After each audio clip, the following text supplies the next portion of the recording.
Hey y'all, thanks for stopping in. Appreciate you taking time out of y'all's busy schedule to stop in and see what it is I'm up to. Sorry about the lighting. I'm over here at the daughter's Pandemonium Palace. It's unbelievable here, so quiet. There's the old miss up there. Update, I guess, on my life-changing event. And I appreciate all the comments and the strength behind what y'all are saying. Let's see if I can move this just a little bit. I love this tripod. We're here, what, day 2, I guess, since the bomb was dropped. We've been talking things over a little bit more.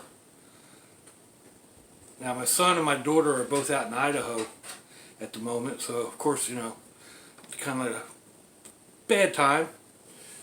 It's also, you know, the hottest time of the year, so there's a couple of things, you know, going against it, but it is what it is. We'll deal with that. They'll be back in about a week. But my son talked to the landlord, or the landlord's son, I'm not sure. But they agreed to give him a little bit of time to see if he can come up with the financing to buy the house.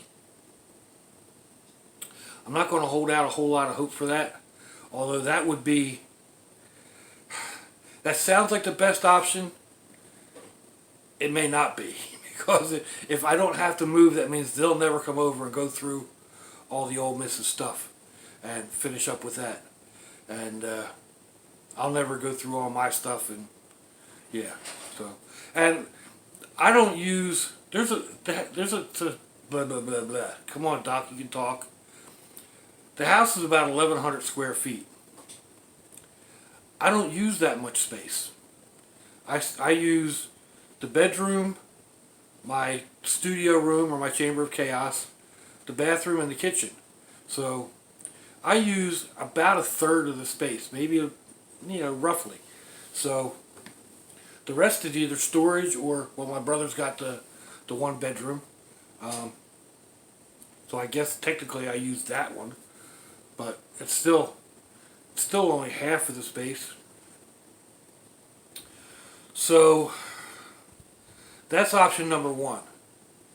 And like I said, that's a decent option if it works out. I'm not holding out hope that he's going to be able to get the financing to do it.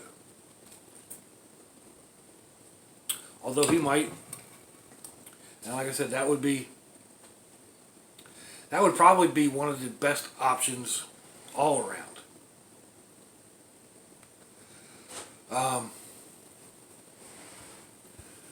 The RV camper thing, which is like my first choice, that's at the end of the line at this point. It probably was when I first saw it too. That was a jump on idea. But a little bit saner minds kind of prevail, and yeah, the camper it's probably isn't the way to go. Although I still think it's a great deal. Now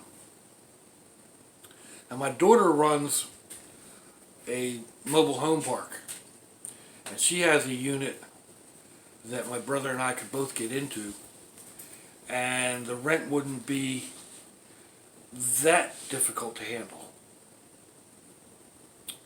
There's also assistance groups out there, and I knew that she would be on top of all the different programs, and one of those is a keep the vets, help homeless vets, or keep helping homeless vets, or something to that effect. And it goes through the VA, and it does just what it says. It gets veterans back into homes, or keeps them in the home they're in if possible. So that's an option I'll be looking at come the beginning of the week. I'll get in touch with them and get that ball rolling, on the chance that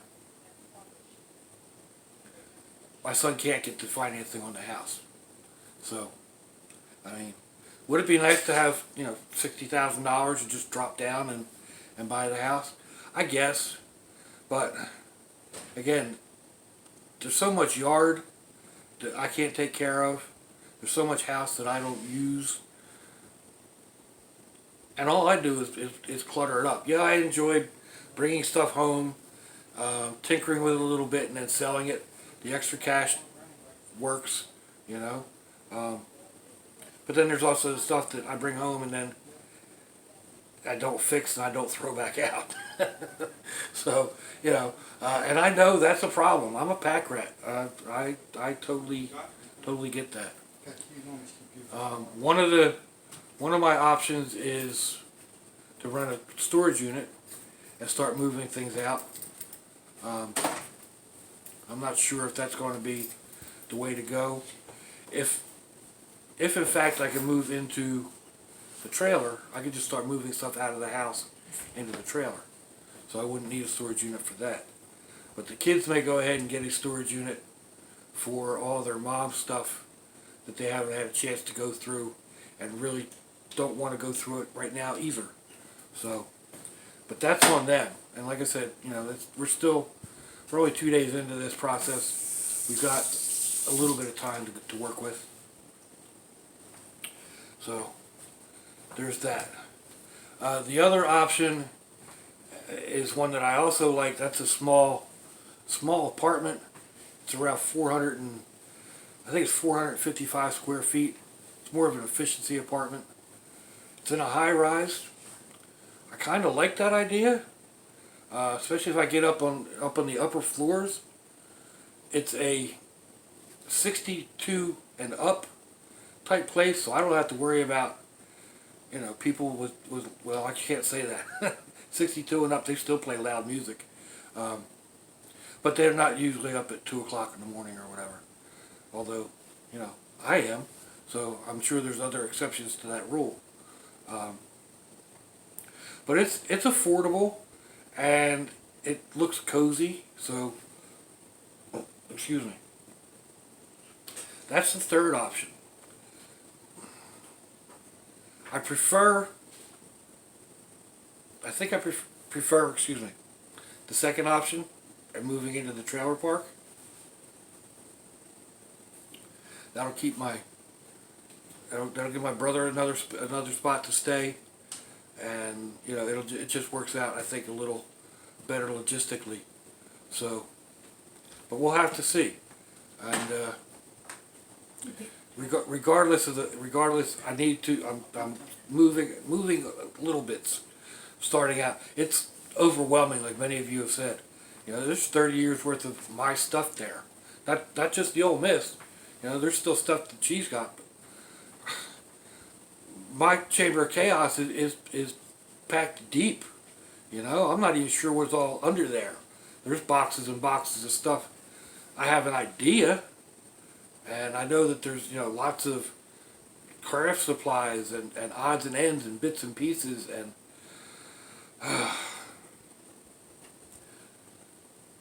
there's probably 50 canvases that I've painted and haven't sold. What am I going to do with them? I'm not going to take them with me. Probably end up putting them giving them out to the Salvation Army or something like that. I don't know. I'll pull some of them out and try selling some of them. But I'll let them go. I'll let them go to a dirt cheap price too. But it's just overwhelming. What do I do? Just the idea of having to take pictures of all those different canvases and post them online, and then follow through with. I don't know if you've ever sold anything online, but you'll have people calling and asking what's the exact size, and this, that, and the other thing, and they'll ask you a dozen questions, and then you never hear from them again. Where they'll say, yeah, okay, we're going to come and get it, and then you never hear from them again. So, I don't know. like I said, a lot of it is just overwhelming. I started puttering around last night and boxed up a couple of small boxes, and that's like, well, now where do I put the box that it doesn't look like all the other boxes? you know, um, I got done that, and I went into my room, my bedroom, where I have all my leather crafting and all my bag supplies and all that stuff are in the plastic drawers that you get like from Walmart or whatever. Well, I say they're in there. They're hanging out of the drawers, you know, and stacked on top of it. And yeah, so I just started on there and got, you know, a bunch of stuff kind of organized, but I reorganized it and then I had to put it back up. So it doesn't look like I did anything. There's 2.5, 3 hours right there that it doesn't look like I did anything. So yeah, it's overwhelming. Even though I have a basic game plan of where I'm going, and I'm not worried about I'm going to be on the street, which I was never really super concerned about that, but excuse me. I have that game plan. It's still all the stuff that needs to be done in order to follow that through. And there's stuff, I say I could just walk away, but there's stuff that I know that's in there that I really can't walk away from. There's my sister's paint supplies and a couple of her pieces. Stuff that my dad gave me, stuff from my grandfather.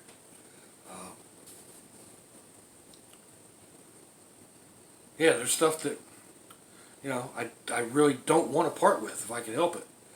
Some of it I have to dig and find, and I'm on a short notice, so it's going to be, you know, hauling stuff to the curb, and that's something that, you know, I'm disabled. I can't be hauling, you know, a whole lot of stuff at a time, or making multiple trips outside. I don't know, it's like 107 degrees out there right now. Last night when I was headed out to the trash, it was like 1 o'clock in the morning, and it was still 87 degrees outside. It was a little easier to breathe, but summertime in Florida, it ain't good on, you know, those that have any type of breathing difficulties. So, I don't know, it is what it is. We're handling it. I'll keep you all updated. Again, I really appreciate all the good vibes and the strength y'all are sending. And it's just another thing. I'll get through it, you know. I've been through a whole lot worse. I'll tell you, it brings back memories of almost 30 years ago. I think we've been down here 28 years. And when we left Palmyra up in New Jersey, we had a 3-story house with a basement, and it was plumb full. And we came down. we left all kinds of stuff behind, and filled up the largest U-Haul they make, pulling one of the largest trailers they make. And we had the trailer hooked up behind the Cadillac, and the Cadillac was full. So, and we came down here and couldn't find a house to fit it all in. But, so I'm not going to do that again. I'm definitely going to minimalize it down and down and down and down. But, yeah. One day at a time, right? That's all you can do. Let me know what you think, folks. Give me a thumbs down or a thumbs up. Leave me a comment wherever it is y'all leave comments on your internet access device of choice. If you'd like to share me around your social media, that'd be fandoculous. If you'd like to check me out on Facebook, Instagram, or Twitter, I'll have links in the description box, wherever that happens to be on your device of choice. If your loved ones are nearby, give them a kiss and a hug. Really fan, now you start Thank you. If they're not, give them a call. Hit them up on Facebook. Let them know you think about them. Let them know you love them. We ain't promised tomorrow, people. We ain't promised our next breath. Till I see y'all again, I hope you have a fandoculous day. Slouchy, y'all. Ah.